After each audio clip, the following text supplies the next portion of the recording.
Olá pessoal, a graça e a paz de Cristo sobre a vida de vocês é o meu desejo nesse dia. Vamos continuar a nossa reflexão, exposição no Evangelho de Lucas. Estamos ainda no capítulo de número 22 e hoje um episódio muito interessante nas Escrituras Sagradas que nos mostram o desfecho final da entrega voluntária de Jesus e do seu ministério terreno, daquilo que ele prometeu e que agora está cumprindo na vida dos seus discípulos e assim também abrangendo e alcançando todos nós. O texto que nós vamos meditar, ele se encontra, como já falei, no capítulo de número 22, versículo 39 até o versículo 53. É um texto um pouquinho longo, nós vamos fazer a leitura de 2 sessões, mas ao mesmo tempo extremamente necessário para a nossa compreensão, para que não tomemos um versículo isolado, mas que estejamos com todo o contexto ao nosso dispor.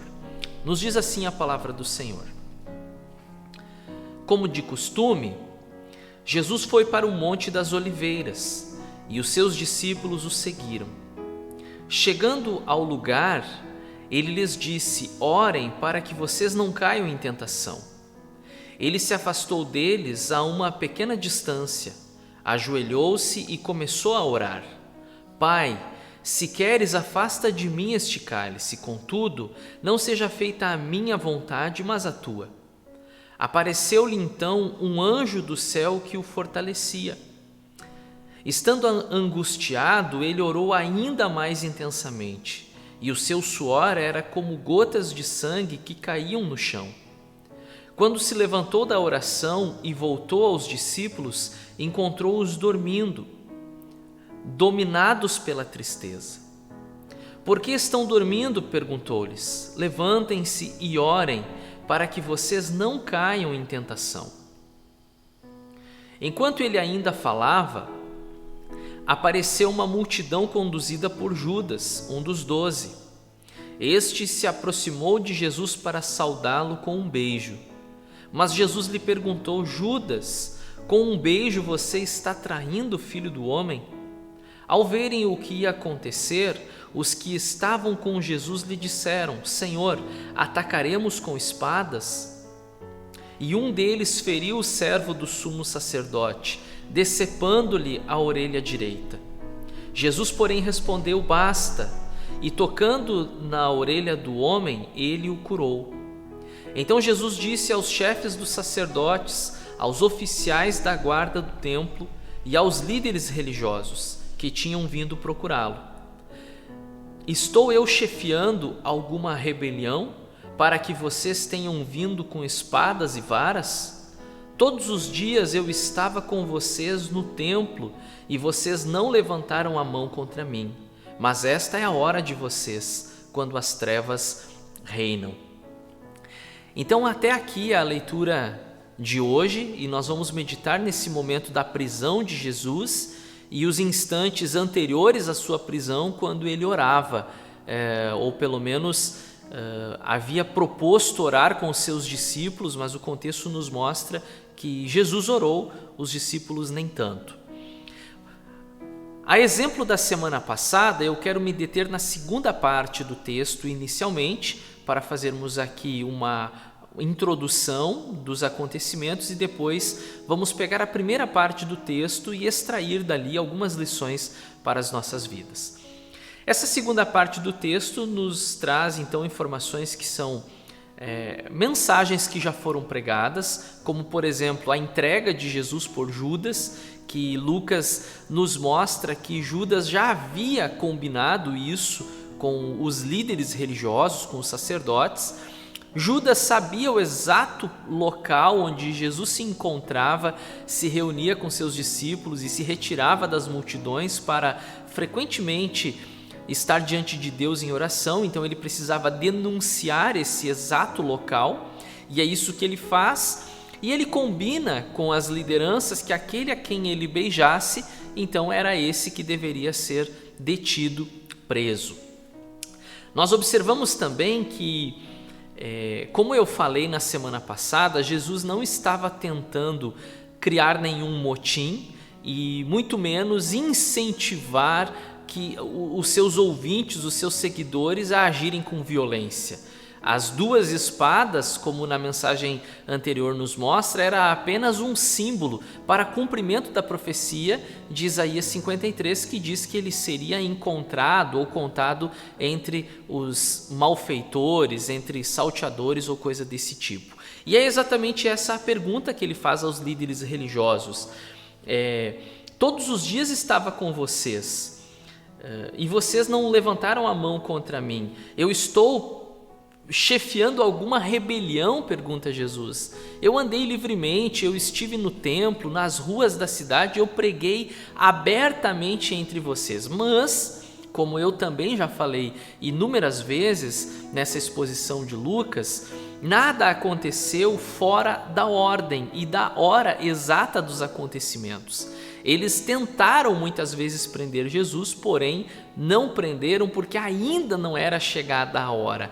Vejam como os planos de Deus eles se cumprem com exatidão na vida de Jesus e consequentemente nas nossas vidas. Nada acontece fora do controle de Deus. Agora, nesse exato momento, como nos diz o texto, mas esta é a hora de vocês, quando as trevas reinam, esse momento crucial, decisivo, onde o próprio Filho de Deus, o Deus encarnado, se entrega nas mãos de pecadores guiados, vamos dizer assim, pelo próprio maligno, pelo próprio Satanás, porque nós encontramos informações tais como Satanás entrou em Judas e Judas então entregou o Senhor Jesus. Esta era a hora deles, esta era a hora em que as trevas reinaram, mas apenas esta, porque depois, no desfecho, nós vamos perceber a glória do Cristo ressurreto.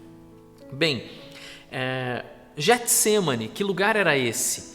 E aqui eu convido você que me ouve, eu não coloquei esses textos aqui porque não teria espaço para tanta informação, mas seria importante que vocês lessem na casa de vocês, onde vocês estiverem, a mesma história, o mesmo acontecimento registrado pelos evangelistas Mateus e também Marcos, que complementam aquilo que Lucas, de uma maneira muito sucinta, muito resumida, nos apresenta aqui. Se vocês tiverem em mãos a Bíblia e procurarem em Mateus, vocês vão encontrar informações muito mais detalhadas no capítulo de número 26 do que essas que nós encontramos aqui registradas por Lucas. Óbvio, como a minha proposta era expor o Evangelho de Lucas, então eu precisei colocar como texto inicial a leitura na sequência do Evangelho de Lucas. Agora, durante a pregação, eu quero me valer de informações que eu encontro em Mateus para que nós completemos e para que tenhamos assim uma visão mais ampla do que aconteceu com exatidão. Por exemplo, Lucas não diz que esse lugar era Getsêmani. Eu estou dizendo para vocês que é Getsêmani com informações de Mateus, por exemplo. Lucas nos diz apenas que era o Monte das Oliveiras. Será que são dois lugares distintos? Ou será que se tratam do mesmo lugar? Em tese, sim, se trata do mesmo lugar.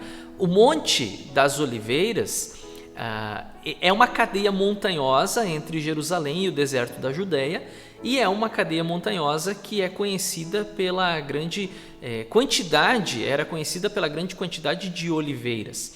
O Getsêmani fazia parte dessa cadeia montanhosa, porém no sopé da montanha, na parte mais baixa, e era de certa forma um jardim ou um horto, como muitas vezes a Bíblia apresenta, onde eles faziam a prensa das azeitonas e extraíam então o azeite. Há uma preciosidade no significado dessas palavras, porque é ali que Jesus ora de maneira tão intensa, em agonia, como o próprio texto nos diz, se espremendo, se esmagando na presença do Pai, e o resultado desse esmagar, desse moer, é a entrega total e voluntária dele por nós, os pecadores. Outras informações, como por exemplo, Jesus chamou 3 dos seus agora 11 discípulos para estarem mais perto com ele: Pedro, Tiago e João, os tão conhecidos Boanerges, né? Outra informação que Lucas não nos traz, Jesus se retira para orar e pede que eles fiquem orando, vigiando com ele nesse momento, e 3 vezes o Senhor os encontra dormindo. Lucas não apresenta a quantidade de vezes que isso acontece, apenas nos diz que isso aconteceu. Então é importante nós fazermos essas comparações daquilo que eu chamo de textos paralelos, para pegar a informação de um, a informação de outro e complementar então o relato bíblico. Eu quero tirar 3 lições dessa passagem e compartilhar com vocês. Como eu já falei no vídeo anterior, mensagens que foram preparadas para serem pregadas na igreja. Agora nós estamos aqui no estúdio gravando, é uma dinâmica totalmente diferente. Não tenho e não sinto a mesma liberdade que eu sentiria na congregação, mas creio que a palavra de Deus é a mesma e que a palavra nos alcançando e chegando no nosso coração, ela vai trazer os resultados necessários, aquilo que Deus quer falar conosco. Então, em primeiro lugar, eu quero que vocês reflitam comigo sobre a palavra ânimo. A primeira lição que eu tiro no contexto desses textos paralelos é o ânimo. Vocês vão acompanhar em Mateus 26:40 que Jesus voltou aos seus discípulos. Eu vou ler o texto que fica um pouco melhor. Então voltou aos seus discípulos e os encontrou dormindo. Vocês não puderam vigiar comigo nem uma hora? Perguntou ele a Pedro. Olha essa informação preciosa que Mateus nos trouxe e que Lucas não traz. Ele pergunta a Pedro: vocês não puderam vigiar, ou seja, orar comigo, nem mesmo uma hora? E aí eu quero refletir com vocês, comigo e principalmente comigo, em primeiro lugar comigo, em relação às coisas de Deus, como está o nosso ânimo. Porque é uma grande verdade, nós nos empolgamos com tantas coisas. Nós gostamos de recreações, nós gostamos de festividades, nós gostamos do entretenimento, da televisão, dos jogos, enfim. E eu não estou dizendo que são coisas que deveriam ser retiradas da nossa vida, mas nós precisamos fazer a devida comparação e observar o quão animados nós ficamos com essas coisas e se estamos tanto quanto ou deveríamos nos animar ainda mais quando o assunto é as coisas de Deus ou a obra de Deus. Nós encontramos pessoas que não tinham ânimo nesse texto. Esse texto nos mostra pessoas que não tinham ânimo para as coisas de Deus. E aí eu quero que você seja sincero na sua autoanálise, nessa avaliação tão necessária. Você se empolga com as coisas de Deus? Você é alguém que se anima quando o assunto é oração, é leitura bíblica, o jejum? Nós estamos em um mês de jejum. Eu, como pastor, estou convocando a igreja a se reunir em oração e jejum pelos dias difíceis que estamos vivendo. Você se empolga em participar do culto ou até mesmo acompanhar de maneira virtual aí de dentro da sua casa? Nesse período de pandemia, nós gravamos inúmeras mensagens, eu e mais alguns irmãos da Ibicinos, gravamos aqui no estúdio, alguns cultos foram gravados na própria congregação, foram realizadas séries de mensagens pensadas depois de um tempo de oração, pensadas nas necessidades da igreja e do povo de Deus.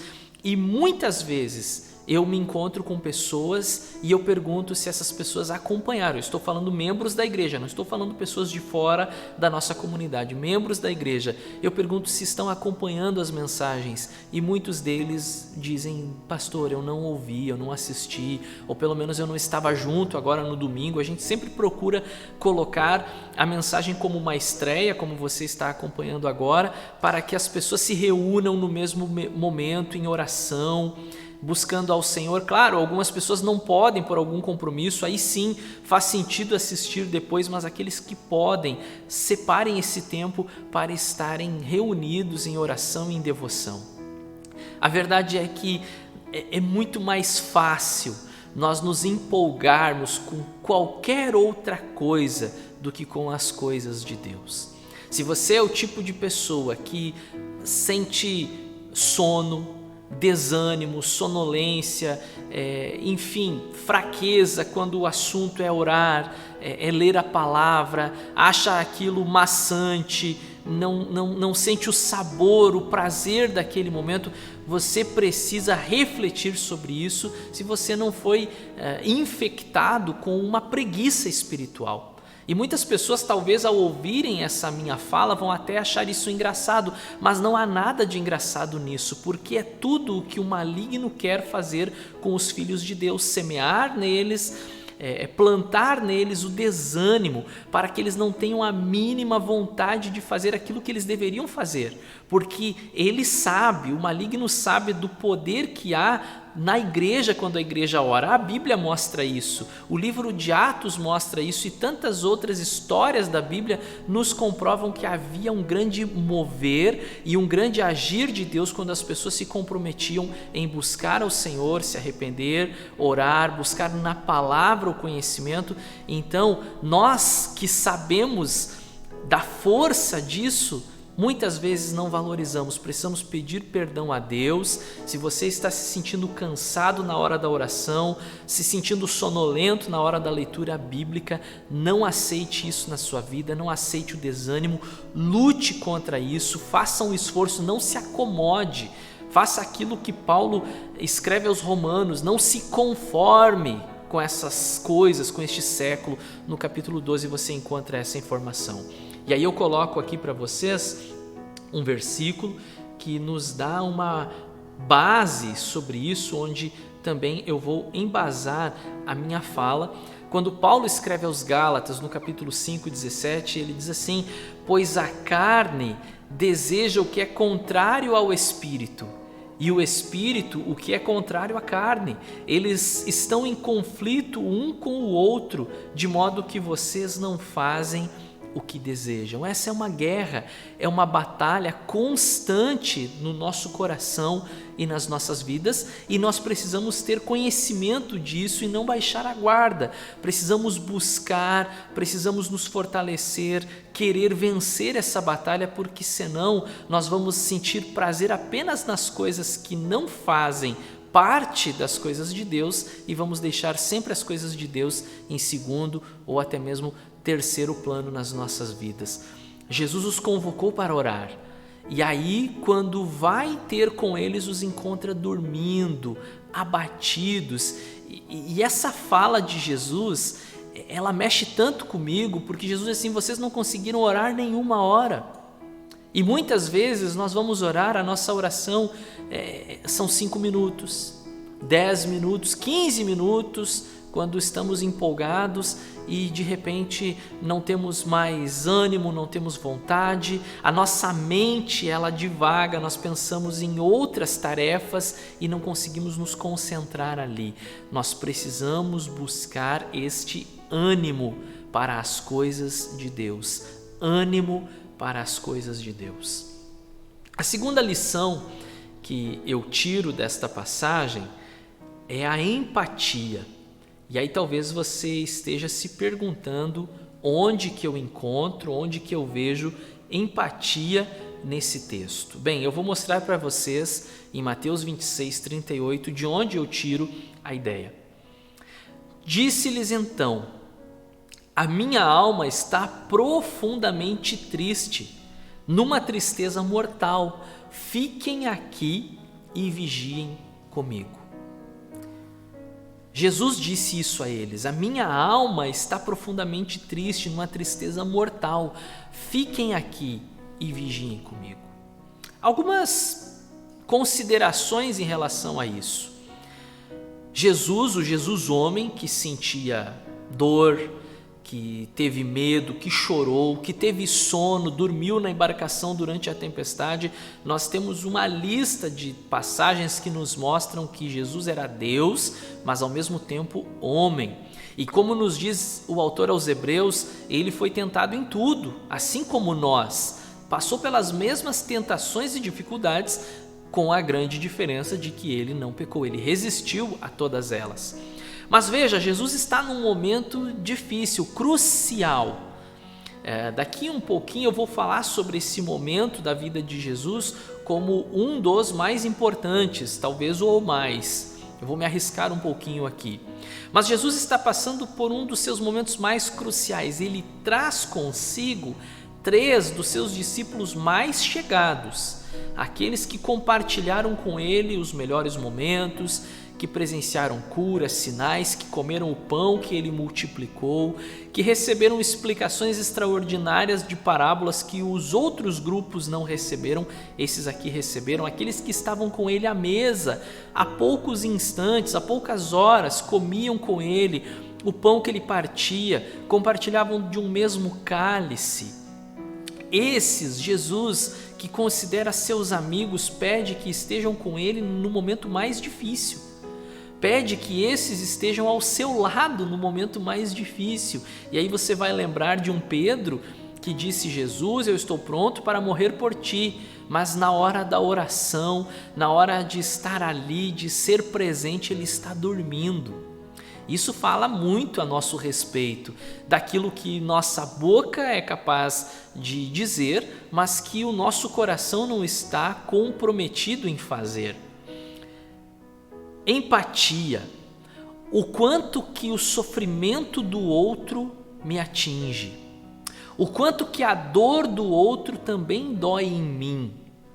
Veja, nós estamos vivendo um caos, problemas de várias linhas, né? Social, econômico, na área da saúde, espiritual, porque tem muita gente que está ficando para trás nessa caminhada durante esse período difícil. Então existem vários problemas e muitas vezes parece que o problema do outro ele não nos interessa, ele não nos toca, ele não nos atinge. Isso é falta de empatia.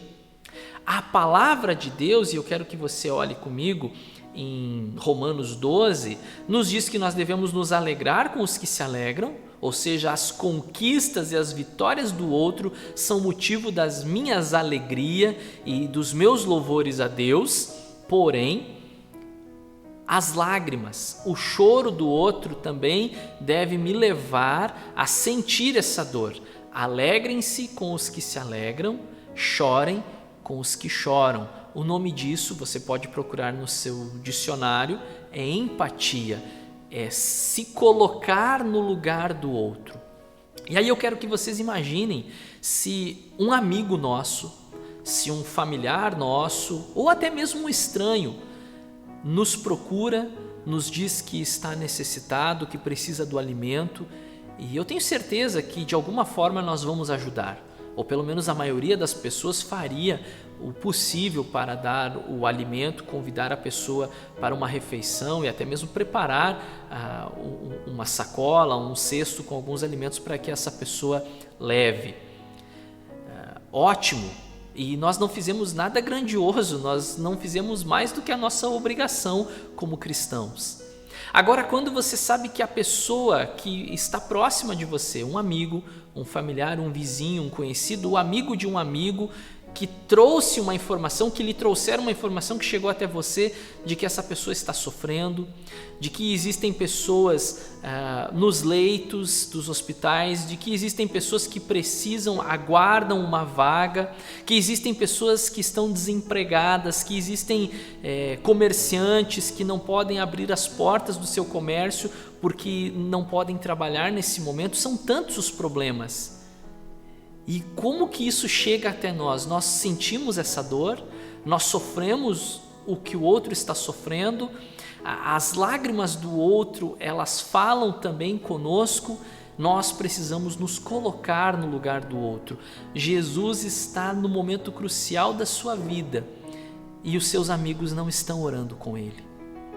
É tão importante, é tão bom saber quando nós estamos passando por um momento difícil, e eu já experimentei isso na minha vida e estou experimentando nesse momento, quando estamos passando por um momento difícil na nossa vida, receber uma ligação, uma mensagem, a informação de que um amigo nosso está ao nosso lado em oração.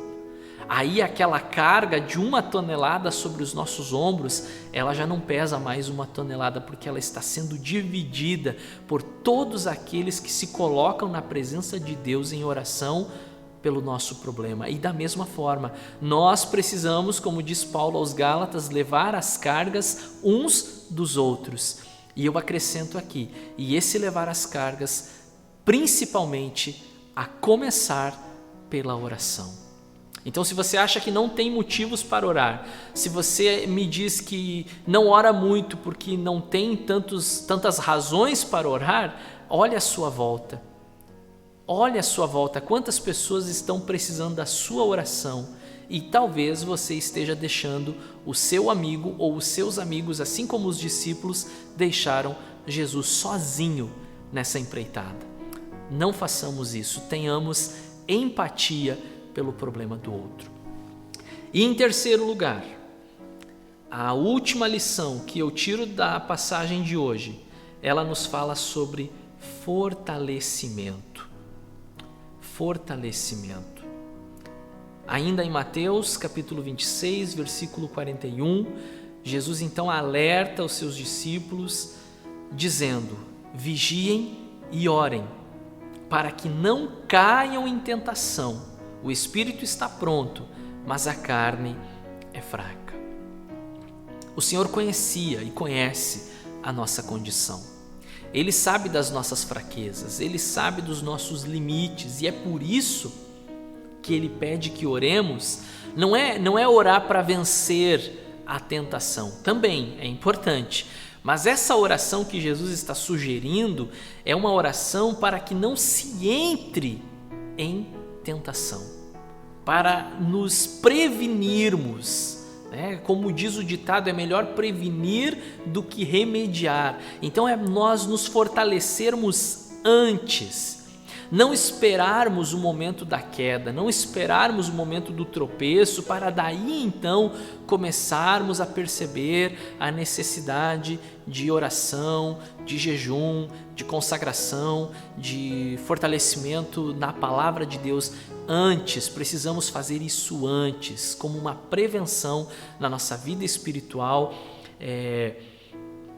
para focarmos no fortalecimento da nossa vida, e aqui especialmente da vida espiritual. Orem, vigiem para que vocês não caiam em tentação. E aí Jesus diz o seguinte: o espírito está pronto, mas a carne é fraca. Eu citei para vocês há pouco o texto de Gálatas, capítulo de número 5 e versículo de número 17. Mas agora nós vamos meditar no versículo anterior, o versículo 16, que eu iria colocar os dois versículos juntos na primeira parte, mas eu preferi separar eles para mostrar então agora o que Paulo estava dizendo aos Gálatas em relação a essa luta de carne contra espírito. Aí Paulo havia escrito o seguinte: por isso digo, vivam pelo Espírito, e de modo nenhum satisfarão os desejos da carne. Está aqui a receita que, como muitos cristãos gostam de dizer, o médico dos médicos receitou a nós. Vivam, andem nesse Espírito, o Espírito de Deus. Aqui não é o Espírito humano, não, é o Espírito Santo, o Espírito de Deus. Andem, vivam pelo Espírito, e aí então vocês não vão satisfazer os desejos, as vontades humanas daquilo que é da carne.